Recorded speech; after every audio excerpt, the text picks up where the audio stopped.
समय में किसी नगर में एक धनी व्यापारी रहता था। दूर दूर तक उसका व्यापार फैला हुआ था। नगर के सभी लोग उस व्यापारी का सम्मान करते थे।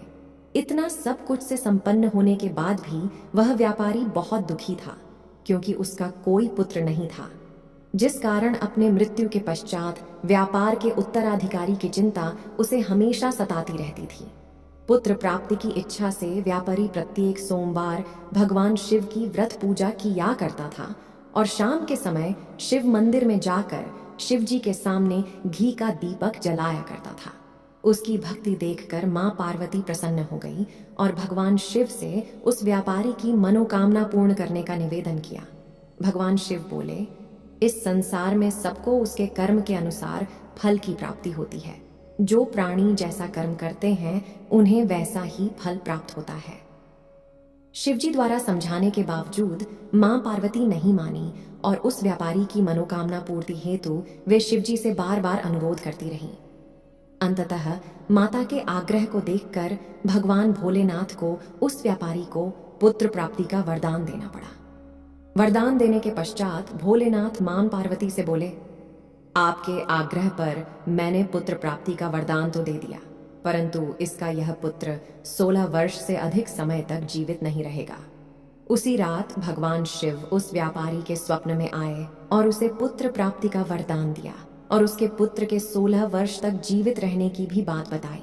भगवान के वरदान से व्यापारी को खुशी तो हुई, लेकिन पुत्र की अल्पायु की चिंता ने उस खुशी को नष्ट कर दिया। व्यापारी पहले की तरह सोमवार के दिन भगवान शिव का विधिवत व्रत करता रहा।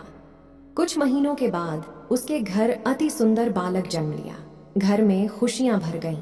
बहुत धूमधाम से पुत्र जन्म का समारोह मनाया गया, परंतु व्यापारी को पुत्र जन्म की अधिक खुशी नहीं हुई, क्योंकि उसे पुत्र की अल्प आयु के रहस्य का पता था। जब पुत्र 12 वर्ष का हुआ तो व्यापारी ने उसे उसके मामा के साथ पढ़ने के लिए वाराणसी भेज दिया। लड़का अपने मामा के साथ शिक्षा प्राप्ति हेतु चल दिया। रास्ते में जहां भी मामा भांजा विश्राम हेतु रुकते, वहीं यज्ञ करते और ब्राह्मणों को भोजन कराते। लंबी यात्रा के बाद मामा और भांजा एक नगर में पहुंचे। उस दिन नगर के राजा की कन्या का विवाह था, जिस कारण पूरे नगर को सजाया गया था। निश्चित समय पर बारात आ गई, लेकिन वर का पिता अपने बेटे के एक आंख से काने होने के कारण बहुत चिंतित था। उसे भय था कि इस बात का पता चलने पर कहीं राजा विवाह से इनकार न कर दे, इससे उसकी बदनामी भी होगी। जब वर के पिता ने व्यापारी के पुत्र को देखा तो उसके मस्तिष्क में एक विचार आया। उसने सोचा, क्यों ना इस लड़के को दूल्हा बनाकर राजकुमारी से विवाह करा दूं। विवाह के बाद इसको धन देकर विदा कर दूंगा और राजकुमारी को अपने नगर ले जाऊंगा। वर के पिता ने लड़के के मामा से इस संबंध में बात की। मामा ने धन मिलने के लालच में वर के पिता की बात स्वीकार कर ली। लड़के को दूल्हे का वस्त्र पहनाकर राजकुमारी से विवाह कर दिया गया। राजा ने बहुत सारा धन देकर राजकुमारी को विदा किया। शादी के बाद लड़का जब राजकुमारी से साथ लौट रहा था तो वह सच नहीं छिपा सका और उसने राजकुमारी के ओढ़नी पर लिख दिया, राजकुमारी, तुम्हारा विवाह मेरे साथ हुआ था। मैं तो वाराणसी पढ़ने के लिए जा रहा हूँ और अब तुम्हें जिस नवयुवक की पत्नी बनना पड़ेगा वह काना है। जब राजकुमारी ने अपनी ओढ़नी पर लिखा हुआ पढ़ा तो उसने काने लड़के के साथ जाने से इनकार कर दिया। राजा सब बातें जानकार राजकुमारी को महल में रख लिया। उधर लड़का अपने मामा के साथ वाराणसी पहुंच गया और गुरुकुल में पढ़ना शुरू कर दिया। जब उसकी आयु 16 वर्ष की हुई तो उसने यज्ञ किया। यज्ञ के समाप्ति पर ब्राह्मणों को भोजन कराया और खूब अन्न वस्त्र दान किए।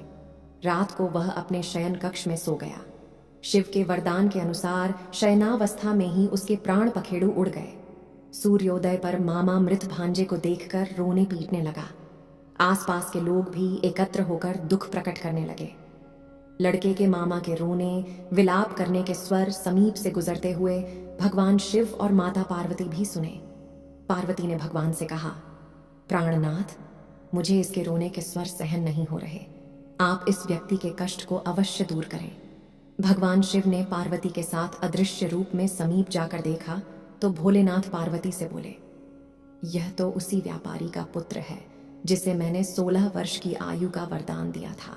इसकी आयु पूरी हो गई है। माँ पार्वती ने फिर भगवान शिव से निवेदन कर उस बालक को जीवन देने का आग्रह किया। माता पार्वती के आग्रह पर भगवान शिव ने उस लड़के को जीवित होने का वरदान दिया और कुछ ही पल में वह जीवित होकर उठ बैठा। शिक्षा समाप्त करके लड़का मामा के साथ अपने नगर की ओर चल दिया। दोनों चलते हुए उसी नगर में पहुंचे जहां उसका विवाह हुआ था। उस नगर में भी यज्ञ का आयोजन किया।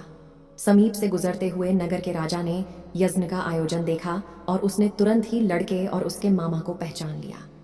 यज्ञ के समाप्त होने पर राजा मामा और लड़के को महल में ले गया और कुछ दिन उन्हें महल में रखकर बहुत सा धन, वस्त्र आदि देकर राजकुमारी के साथ विदा कर दिया।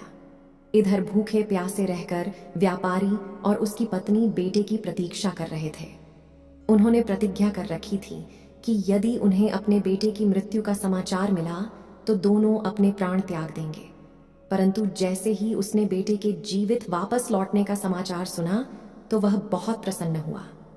वह अपने पत्नी और मित्रों के साथ नगर के द्वार पर पहुंचा।